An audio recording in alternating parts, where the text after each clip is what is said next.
queda livre e o lançamento vertical, que é o tema que nós vamos ver agora, eles são descritos utilizando as equações do movimento retilíneo uniformemente variado. Então, a equação fundamental do movimento retilíneo uniformemente variado é S, que descreve o espaço, igual a S0, mais V0t, mais A vezes t ao quadrado sobre 2. Essa equação nós já falamos sobre ela, construímos os gráficos, só que, vejam bem, nesse termo nós temos a presença da aceleração, componente vetorial da aceleração. E se o nosso movimento ele estiver, por exemplo, no eixo Y e não no eixo X, se o movimento for, portanto, de queda livre, que é o assunto que nós vamos tratar agora. Quando o tema é queda livre, a gente não precisa se assustar. Essa equação ela se repete, porque a equação do espaço, em vez de ser tomado no eixo X, vai ser tomado no eixo Y. E agora nós teremos Y igual a Y0 mais V0 Y vezes t mais A vezes t ao quadrado sobre 2. Então é a mesma equação do movimento retilíneo uniformemente variado. A única diferença é que, em vez de considerarmos o espaço como o eixo x, vamos considerar o espaço como o eixo y. E o valor da nossa aceleração ele é um valor fixo. Ele é de 9,8 metros por segundo ao quadrado no eixo y. Portanto, é simples compreender que se o nosso espaço toma essa forma, a nossa velocidade v agora terá a seguinte forma: v de y igual a v de y0 menos 9,8 vezes t. E menos 9,8 pelo simples fato de que a aceleração da gravidade ela tem um sentido preferencial, que é o sentido negativo do eixo y.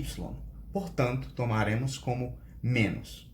E, por fim, temos a equação do espaço, a equação da velocidade, e a aceleração, nesse caso, será constante e igual a 9,8 metros por segundo ao quadrado no eixo y.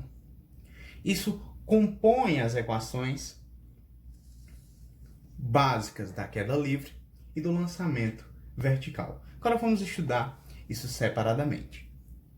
É importante observar que na queda livre a velocidade inicial ela é zero. Já no lançamento vertical, a velocidade inicial ela é direcionada para cima. Portanto, a gente diz que ela é positiva. E no ponto mais alto da trajetória, dizemos, portanto, que a velocidade é nula. A partir desse instante é que as velocidades passam a ser negativas. Portanto, na queda livre, nós temos um objeto que ele inicia com velocidade zero, queda livre, e quando nós temos o lançamento vertical, ele inicia com velocidade para cima, atinge um ponto máximo, e a partir desse ponto máximo, ele volta a cair. Vamos, então, a partir de agora, tentar calcular a altura máxima atingida por um corpo no lançamento vertical. No lançamento vertical, um objeto ele é lançado para cima, considerando para cima o eixo y, no sentido positivo, e quando ele é lançado, ele atinge uma altura máxima. No ponto em que ele atinge a altura máxima, a velocidade v ela é exatamente igual a zero, que é quando ela chega na altura máxima e tende a cair. Se considerarmos a equação de Torricelli, em que v ao quadrado é igual a v0 ao quadrado menos 2 vezes g vezes delta y, para o caso de gravidade negativa e delta y, o espaço percorrido no eixo y, nós podemos reescrever essa equação da seguinte forma: sabendo que no ponto de altura máxima a velocidade é igual a zero, nós reescrevemos v0 ao quadrado, se não negativo, passa positivo, é exatamente igual a 2 vezes g vezes ΔY. Então, se desejamos encontrar a altura máxima atingida pelo objeto, nós temos que encontrar ΔY igual a v0 ao quadrado, produto passa dividido por 2 vezes a gravidade. Então, essa é a equação que nos informa a altura máxima atingida por um objeto no lançamento vertical. Já o tempo de subida no lançamento vertical ele é bem simples. Ora, pela equação da velocidade, nós sabemos que Vy é igual a Vy0 menos g vezes t. Assim sendo, como no ponto máximo Vy é igual a zero, nós vamos dizer que o tempo t é exatamente igual a V0y dividido por g. Reescrevendo essa equação, o tempo t é dado por V0y dividido por g. Assim sendo, nós temos o tempo máximo de subida. Lembrando que esse tempo de subida é o tempo em que um objeto ele é lançado para cima e atinge a altura máxima. Calculamos anteriormente o valor de subida, que é o ΔY, e agora nós temos o tempo correspondente a essa subida, que é o t igual a V0y dividido por g, ou seja, a velocidade inicial com que o objeto sai das mãos do lançador e dividido pela gravidade g. Já na queda livre, o que nós temos é o seguinte: o objeto ele inicialmente tem velocidade v igual a zero e necessita percorrer esse espaço ΔY.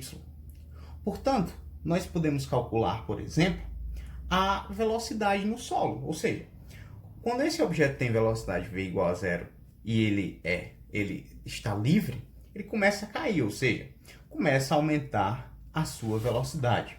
Nós podemos, portanto, utilizar novamente a equação de Torricelli e determinar o valor da velocidade no ponto, na iminência de ele tocar o solo. Então, na iminência de ele tocar o solo, nós vamos saber que v ao quadrado é igual a v0 ao quadrado menos 2 vezes g vezes ΔS, que no nosso caso vai ser ΔY. E para que nós saibamos essa velocidade, é muito simples. Qual o valor da velocidade inicial? Ora, o valor da velocidade inicial é zero. Portanto, a velocidade v ao quadrado é igual a menos 2 vezes g vezes ΔY. E, sabendo disso, nós podemos, portanto, determinar o valor da velocidade v, considerando um ΔY negativo. Isso vai significar que v é igual a raiz de 2 vezes g vezes h, em que esse h é igual a menos ΔY. Gente, dessa forma, nós temos agora a nossa equação da velocidade na queda livre. E, por fim, falta apenas o tempo de queda da queda livre. Agora vejamos. Para determinar o tempo de queda da queda livre, nós podemos utilizar a equação do espaço y igual a y0 mais v0y vezes t mais a vezes t ao quadrado sobre 2. Nesse caso, nós sabemos que o valor de a é menos 9,8. Menos 9,8. Dessa forma, vejam o seguinte: y menos y0 é o nosso próprio ΔY, que é a nossa própria altura h. Portanto, h é igual a... Ora, vejamos, qual a velocidade inicial? Nossa velocidade inicial lá em cima para a queda livre é zero. Portanto, nós temos uma altura h, dada por menos ΔY, exatamente igual a 9,8 vezes t ao quadrado sobre 2. Nesse caso, nós temos que 2 vezes h dividido por 9,8 é igual a t ao quadrado. E reescrevendo essa equação, nós temos t igual a raiz de 2 vezes h dividido por 9,8, ou seja, 2 vezes h dividido pela gravidade.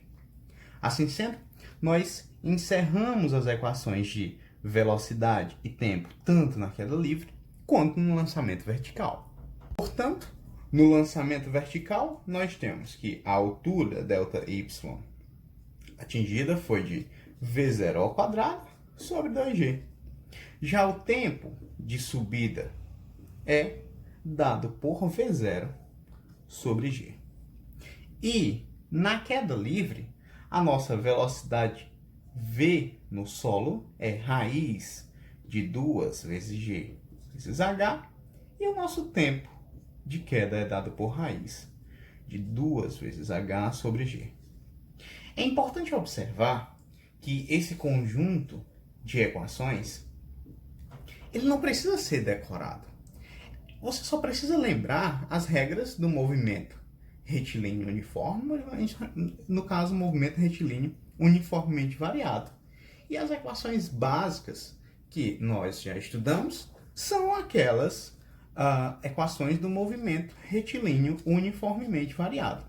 Portanto, lembrando que y é igual a y0 mais v0 vezes t mais a vezes t ao quadrado sobre 2, que v é igual a v0 mais a vezes t, e que v ao quadrado é igual a v0 ao quadrado mais 2 vezes a vezes ΔS, sabendo essas três equações básicas, nós conseguimos reescrever, considerando as condições de contorno, as nossas equações fundamentais.